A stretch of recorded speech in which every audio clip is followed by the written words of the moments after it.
Buen día, hermanos. Hoy 5 de abril del 2020. Estamos entrando en lo que se le llama la Semana Santa.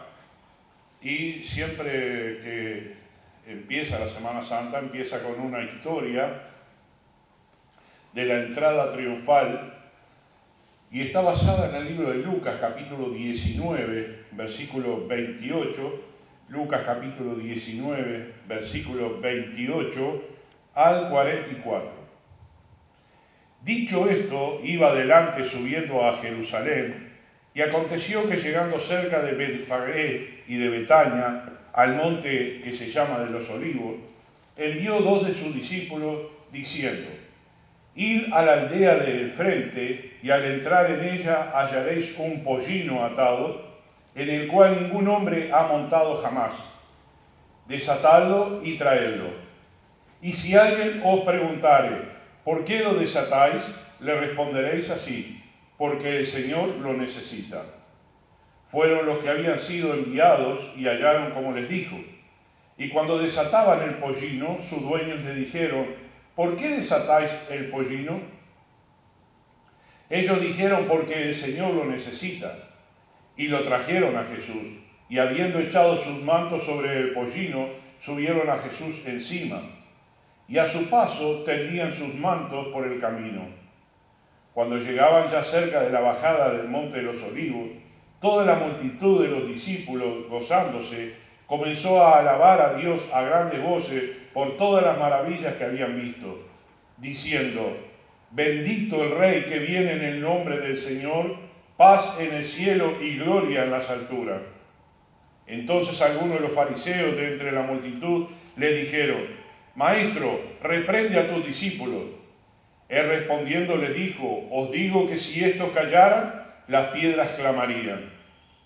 Y cuando llegó cerca de la ciudad, al verla, lloró sobre ella, diciendo: oh, si también tú conocieses, a lo menos en este tu día, lo que es para tu paz, mas ahora está encubierto de tus ojos. Porque vendrán días sobre ti, cuando tus enemigos te rodearán con vallado y te sitiarán, y por todas partes te estrecharán, y te derribarán a tierra, y a tus hijos dentro de ti, y no dejarán en ti piedra sobre piedra, por cuanto no conociste el tiempo de tu visitación. En la introducción que vamos a tener en esta mañana, se trata de la única ocasión en que Jesús se dejó tratar como rey. Antes, en el libro de Juan, en el capítulo 6, versículo 15, dice: pero entendiendo Jesús que iban a venir para apoderarse de él y hacerle rey, volvió a retirarse al monte él solo. Hubo ocasiones en que querían hacerlo rey al Señor, pero él lo había rehusado.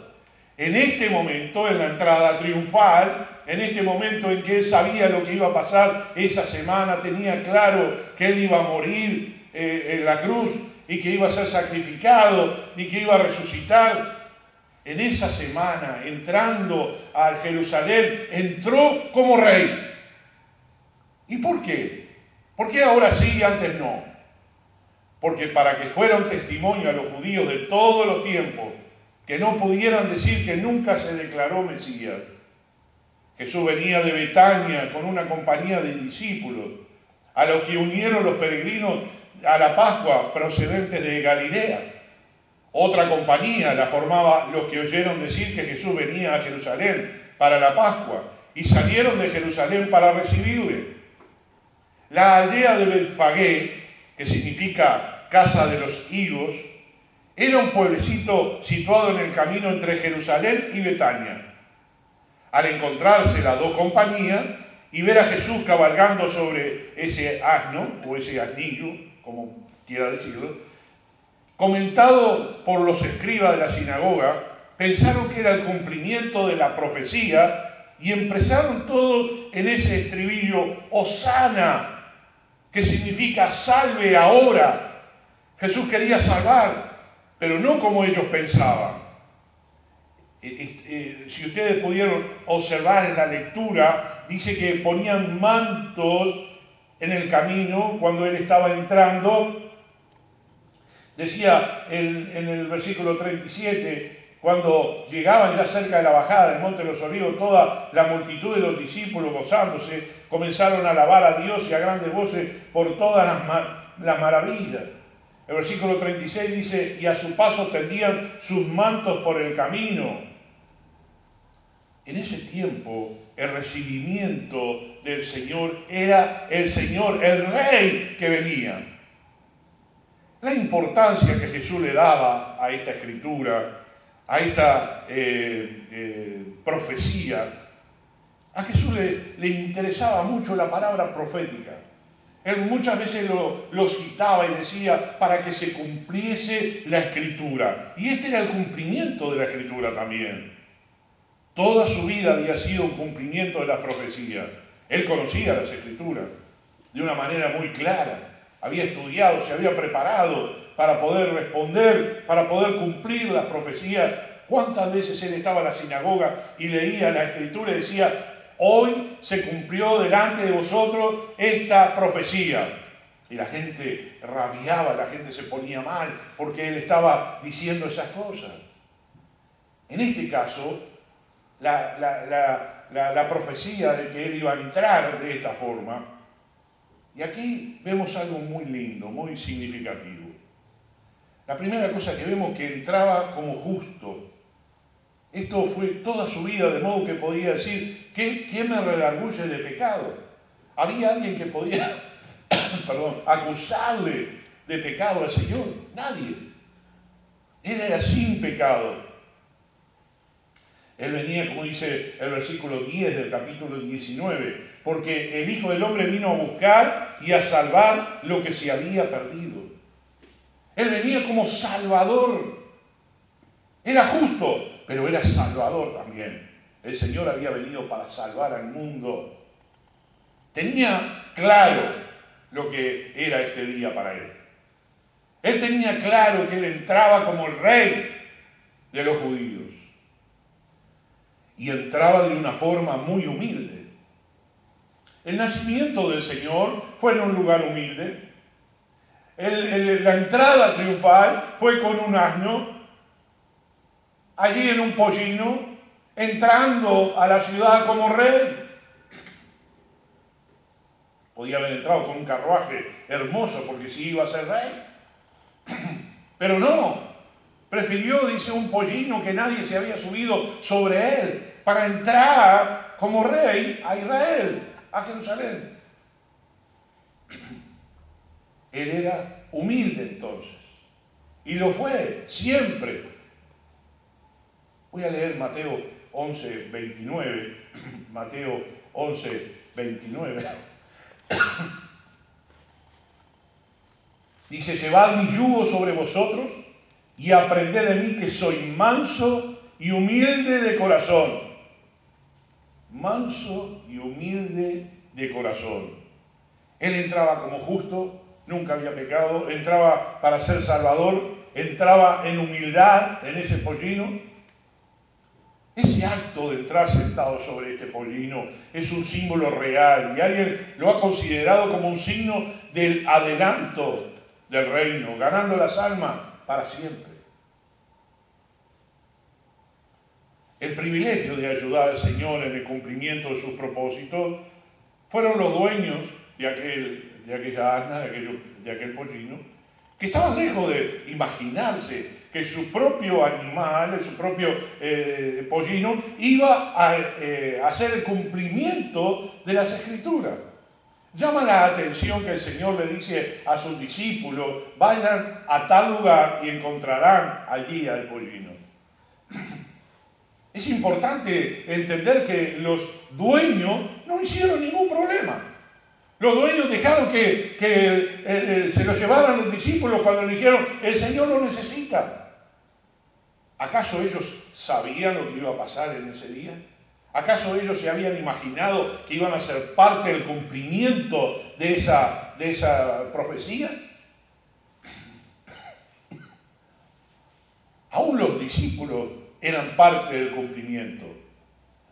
El Señor lo necesita, decían los discípulos. Y ahí el hombre dejó que llevara su animal. ¿Sabe? Dios nos ama y espera a nosotros para que nosotros también cumplamos sus profecías en nosotros. Una de las cuales será predicado este evangelio en todo el mundo. Nosotros tenemos que ser parte de esa profecía. Cuando dice que llevemos el evangelio a todo el mundo, ir por todo el mundo y predicar el evangelio. La profecía es que todo el mundo va a escuchar el evangelio y ahí estaremos cerca de la venida del Señor.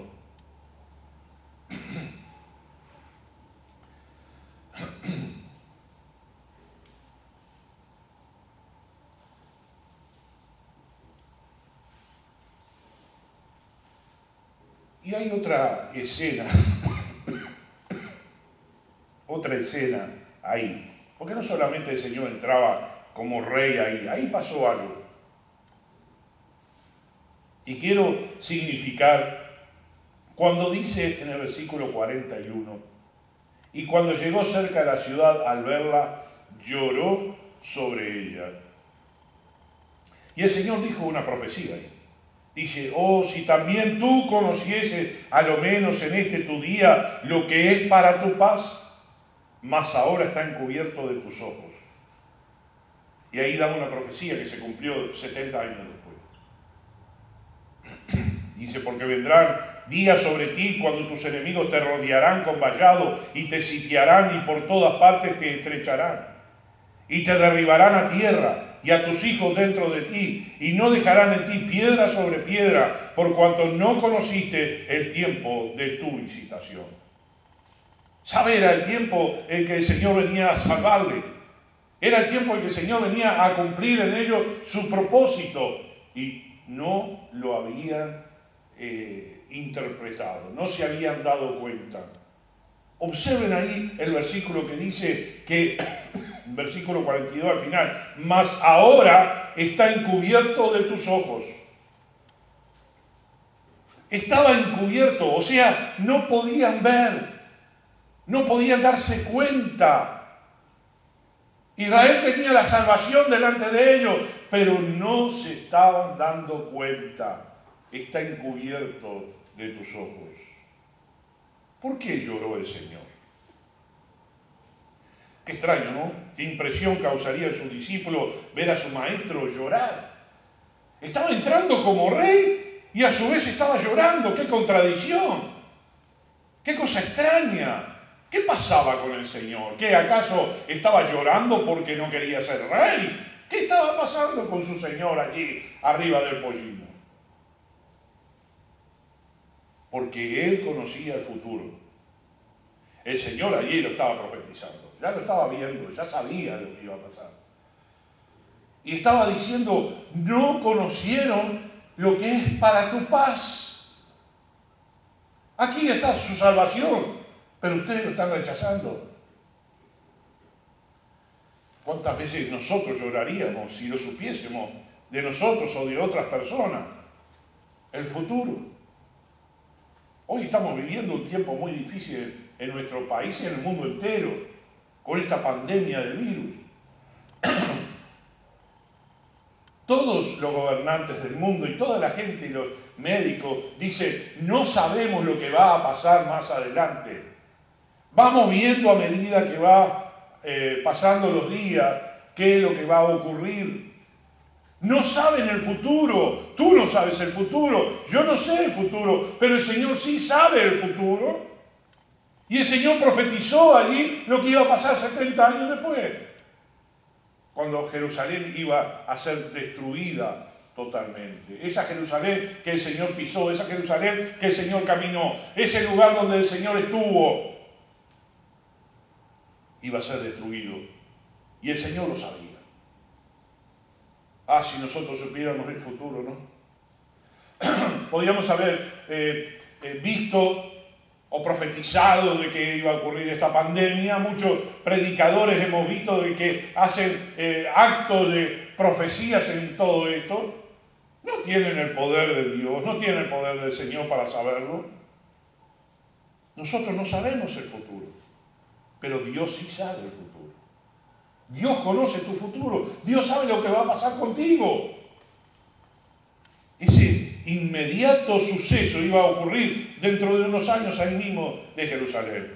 Aquellos entusiastas seguidores de esa misma boca que clamaban Hosana al Rey, a ese que viene a salvarnos. Unos días después, ¿sabe lo que van a gritar de la misma boca? Crucifícale, crucifícale, crucifícale. No podemos entender cómo en un momento podían honrar al Señor y en otro momento condenarlo. Yo creo que estaban desilusionados de sus expectativas. Desilusionados porque creían que Jesús venía a ser el Rey y los iba a salvar de los romanos. Ellos estaban esperando la liberación humana, terrenal, pero no podían ver más allá de sus ojos naturales. Jesús no les estaba hablando de esa liberación terrenal. Jesús les estaba hablando de la liberación eterna para darles la vida eterna. Estaban ciegos al amor que el Señor tenía por ellos, pues ya estaba profetizado en Isaías 53. ¿Saben? Los judíos no aceptan Isaías 53, porque ahí los condenaría realmente. Ahí es donde pasó la profecía que Isaías escribe en cuanto a los sucesos de esos días. La clase de salvación que el Mesías iba a orar, cargando él mismo sobre sí el pecado de todos nosotros. Mas él herido fue por nuestros pecados, molido por nuestras rebeliones. Esa entrada triunfal tiene un sentido increíble, hermanos. Porque entraba el Señor, todo victorioso, la gente lo apoyaba, pero a su vez el Señor sabía que esos mismos que estaban aún sus discípulos lo iban a abandonar. Qué corazón que tenía que tener el Señor, ¿no es cierto? Él no estaba disimulando, pero sabía en la profundidad de su ser lo que iba a ocurrir. Él sabía en la profundidad de sus sentimientos que estos que hoy lo aplaudían iban a ser los mismos que lo iban a condenar. El porvenir de aquella ciudad dentro de algunos años, aquel monte de los olivos sería un bosque de cruces levantadas por los conquistadores romanos que asediaban la ciudad hambrienta de Jerusalén. Las crueldades de la guerra no pueden menos que entristecer al Señor, al príncipe de paz y de amor, de quienes cantaron los ángeles como un buen heredero antes de reinar. El porvenir de aquellos tiempos del pueblo elegido, aquellos que gritaron que caiga su sangre sobre nosotros y sobre nuestros hijos, no sabían lo que decían. Los mayores privilegios de Dios se convierten en maldiciones cuando no son reconocidos ni apreciados. Mejor les habría sido no ser pueblo elegido. Pero ¿pueden echar los judíos la culpa a Dios? Así es como pasa los que oyen el Evangelio y lo rechazan. Jesús allí en Mateo capítulo 7, versículo 13, Mateo 7, 13 y 14, Mateo 7, 13 y 14, dice: entrad por la puerta estrecha, porque ancha es la puerta y espacioso el camino que lleva a la perdición, y muchos son los que entran por ella. Porque estrecha es la puerta y angosto el camino que lleva a la vida, y pocos son los que la hallan. Aquí el Señor Jesucristo había presentado los dos caminos, las dos puertas. ¿Es una cosa o la otra? O vamos por el camino espacioso que va la mayoría de la gente a la perdición, al infierno, a la condenación, o vamos por el camino estrecho y la puerta estrecha que lleva a la vida, y son pocos los que la hallan. Esas profecías del Señor, esas frases cortitas, nos daban mucha enseñanza. El Señor era muy claro en esas expresiones, ¿no es cierto? Cuando Él decía estos dos versículos, dijo casi todo el Evangelio. Podríamos decir que el Señor resumió en dos versículos, en dos frases, lo que es la vida eterna o la muerte eterna. Los que aceptan a Cristo como su Salvador, los que entran por la puerta estrecha, y Él mismo lo dijo: yo soy la puerta, yo soy el camino. El que viene a mí no le echo fuera. El que entra por la puerta estrecha, la puerta del Señor, la puerta de salvación, son pocos los que la hallan. También hay otra frase que el Señor enviaba: por la sangre de tu pacto serás salva. Se refiere a la redención que obró el Mesías con su sangre, simbolizada en el sacrificio del Antiguo Testamento. Hay quienes creen que se refiere a los creyentes del Antiguo Pacto, que estaban vivos para Dios, de los cuales el mundo no era digno, y se hallaban en el Hades, esperando el domingo de la resurrección. La primera entrada al mundo fue con humildad. Zacarías 9:9 lo dice así. Ya él había profetizado de este evento. Iba a ser con humildad la entrada del Señor. Entonces, nosotros queremos entender esa entrada para después hablar de otra entrada que va a tener el Señor, que todavía no ha ocurrido. Zacarías 9:9 dice: alégrate mucho, hija de Sión, da voces de júbilo, hija de Jerusalén. He aquí tu rey vendrá a ti, justo y salvador, humilde y cabalgando sobre un asno, sobre un pollino, hijo de asna. Zacarías unos años antes ya había profetizado lo que iba a pasar. Y fíjense, hoy estamos hablando de esta frase de Zacarías. Iba a venir como justo, iba a venir como salvador, iba a venir humilde, iba a venir cabalgando sobre un pollino. La primera entrada fue humilde. Pero he aquí en el libro de Mateo nos habla sobre la segunda entrada del Señor a Jerusalén. Mateo capítulo 24, versículo 27. Dice: porque como el relámpago que sale del oriente y se muestra hasta el occidente, así será también la venida del Hijo del Hombre. La segunda entrada a Jerusalén va a ser majestuosa, va a ser impotente, va a ser tremenda. Los elegidos de Dios han de venir de muchas tribulaciones, como se ve en los versículos 8 al 11 del capítulo 10. El pastor inútil es sin duda el anticristo, y el llanto de los judíos que durante siglos han rechazado al Mesías humilde se acentuará en la tierra de Israel cuando aparecerá en gloria, poniendo sus pies sobre el monte de los olivos. Qué maravilloso va a ser el tiempo que el Señor venga. Nosotros hemos tenido la oportunidad en el mes de noviembre de estar en Israel, de poder estar en Jerusalén, en el monte de los olivos. Y es emocionante ver el muro de Jerusalén donde el Señor va a entrar. La puerta que hoy está tapiada, está cerrada completamente. El lugar donde la palabra de Dios, la profecía dice que entrará el Señor por ese lugar. La entrada de Jerusalén cuando el Señor venga va a ser majestuosa, va a ser impotente, va a ser tremenda. Como la primera fiesta de ese domingo que le decimos el domingo de Ramos, o domingo de Pascua, o domingo de la entrada triunfal.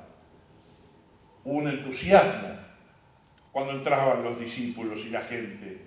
Tenían gozo en sus corazones, ponían mantos, ponían hojas de palmera. Entraba el rey, pero a los pocos días se desilusionaron porque sus expectativas eran otras. Hoy nuestras expectativas están en esa próxima entrada, en esa entrada triunfal a Jerusalén. Nuestra próxima expectativa es bíblica. Y así lo dice en 1 Tesalonicenses capítulo 4. ¿Qué es lo que va a pasar en el tiempo en que el Señor venga? 1 Timoteo, 1 Tesalonicenses capítulo 4. Versículo 16. Dice: porque el Señor mismo con voz de mando, con voz de arcángel y con trompeta de Dios, descenderá del cielo. Y los muertos en Cristo resucitarán primero.